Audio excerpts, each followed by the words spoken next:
কতদিন ধরে আছেন এই চরে? তোমার বাপ দাদা থাকেন এই চর নাকি? এবারে আমার বাপ দাদা মানে এই চরেই, আমরা বুড়া শেষ।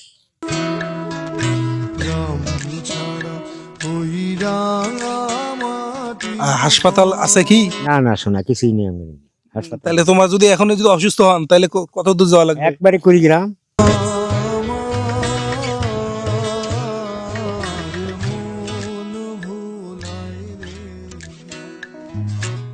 আসসালামু আলাইকুম, ওয়েলকাম টু অ্যানাদার ভিডিও। আজকে আমরা আছি কুড়িগ্রামের একটা প্রত্যন্ত চরে। তো আজকে আমরা সারাদিন এই চরটাকে এক্সপ্লোর করব, চরের মানুষের জীবনযাত্রা কীরকম সেটা দেখানোর চেষ্টা করব। তো ভিডিওর শুরু থেকে শেষ পর্যন্ত থাকবেন ইনশাল্লাহ। নৌকা করে চরে যাব, আমাদের সাথে আমার বন্ধুরা আছে সবাই। সো তারপরে আমরা চরে গিয়ে চরের মানুষের জীবনযাত্রা কীরকম হয় সেটা আমরা এক্সপ্লোর করব ইনশাল্লাহ।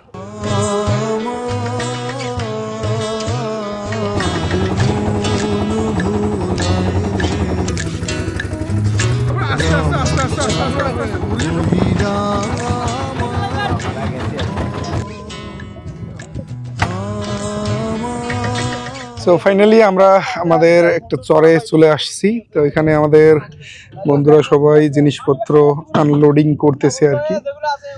সো আমরা এখান থেকে জিনিসপত্র নিয়ে তারপরে আমরা চরটাকে এক্সপ্লোর করব এবং দেখবো তারা আশেপাশে কি চাষাবাদ করে এবং কিভাবে তাদের জীবন যাপন করে। তো সেগুলো আমরা তাদের মুখ থেকে শুনবো ইনশাল্লাহ। সো আমরা এখানে আসার পরেই প্রথমে যেটা চোখে পড়লো সেটা হচ্ছে যে বিভিন্ন ধরনের তারা ফসল এখানে ফসল ফলাইছে। তার ভিতরে এটা হচ্ছে বাদাম গাছ। আই থিঙ্ক নাম জানি কি? আপনার নাম কি? আমার নাম আব্দুল করিম শেখ। আপনাদের গ্রামের নাম কি? এই চরটার নাম কি? চরটা হলো কালিরালগা। কালিরালগা উলিপুর না, এটা কুড়িগ্রাম থানা। কুড়িগ্রাম থানায়? এটা কুড়িগ্রাম। আচ্ছা, এগুলো কি আবাদ করছেন চাচা? এগুলো হলো চিনার আবাদ। চীনা, এটা কি আসলে কি কাজে ব্যবহার হয়? এটা যে বিস্কুট বানায়, মাছ খায়, পাখি খাওয়ায়, নানান প্রকারের কাজে খাটে।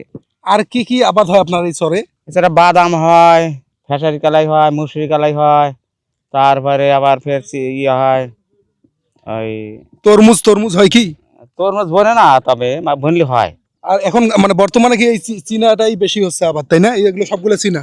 হ্যাঁ, সব চিনা। এগুলা ফের আরো অন্যান্য ফসল হয়। এটা কি রকম দাম পান এগুলোর?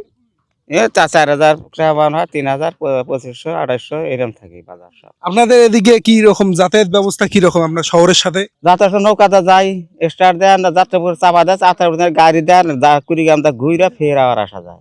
এমনিতেই হলো যে আপনাদের যে যদি এলাকায় কি কোনো হসপিটাল অথবা এই ধরনের কোনো কিছু আছে? হসপিটাল তো নাই, হসপিটাল দরকার। এখানে কতজন আনুমানিক লোক বসবাস করেন আপনারা এই গ্রামে? মানে 400-500 ঘরের কম নাই। 500 ঘরে মানে সবাই হলো কৃষিকাজের উপরে নির্ভরশীল, তাই না? সব কৃষি কাজ করে। আচ্ছা, শহরের সাথে আপনাদের যোগাযোগ ব্যবস্থা সেরকম নাই? হ্যাঁ, সেরকম নাই আর কি। এত নৌকাতে জানে খুব কষ্ট হয়। তাও একজন যদি এখন অসুস্থ হয় তাহলে তার কি ব্যবস্থা আছে? ওই নৌকা না জানে যায় রে, কুড়িগ্রাম জানে, কুড়িগ্রাম কোন সময় রংপুর জানে, এইরকম ভাবে চলে জানে। আচ্ছা, ঠিক আছে চাচা মিয়া। তাহলে আপাতত আপনারা এই এটাকে কি বললেন?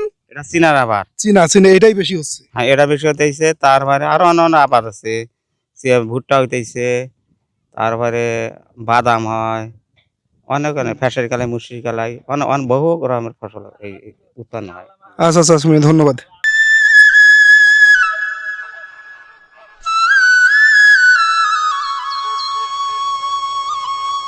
আমরা এখন দাঁড়ায় আছি একটা কালো জিরার ক্ষেতে।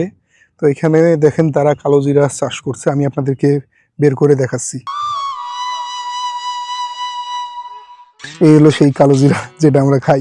আজ জীবনে প্রথমবার আমি কালো জিরার গাছ দেখলাম এবং সেখান থেকে কালো জিরা একদম হলো টাটকা ফসল থেকে তুলে নিয়ে খাচ্ছি, ফসলের মাঠ থেকে তুলে নিয়ে খাচ্ছি।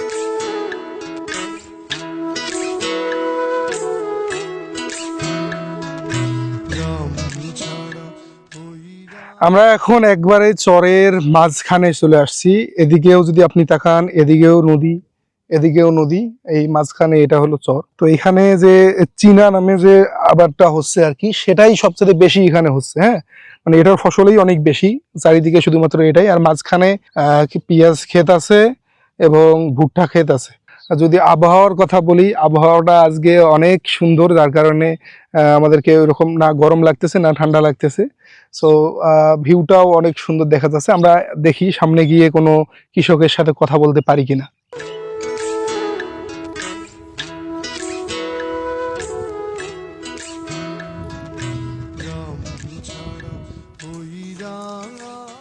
ওর নাম কি ভাই?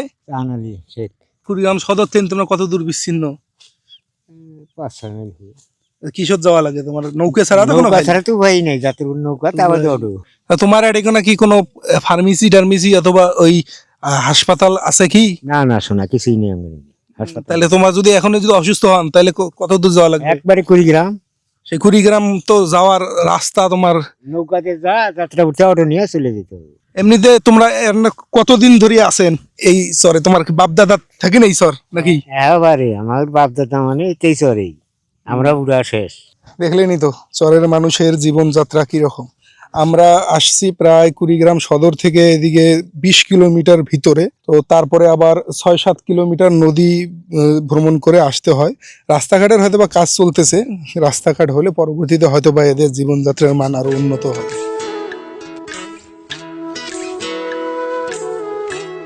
তো আমরা এখন একটা স্পটে আসছি যেখানে আমরা গোসল করার জন্য ব্রেক নিব এখন। তো আমাদের নৌকাটা পারে নোঙ্গর করা হয়েছে, এখন আমরা সবাই নামবো এক এক করে গোসল করার জন্য। তো এদিকে ভিউটা অনেক সুন্দর অবশ্য, আর আবহাওয়া বিশেষ করে আজকে আমাদের পাশে আছে বিদায় আমরা এনজয় করতে পারতেছি। না হলে সাধারণত চরের মধ্যে প্রখর রোদ থাকলে এখানে হাঁটাও অনেক মুশকিল হয়ে যায়। রেডি 1 2 3।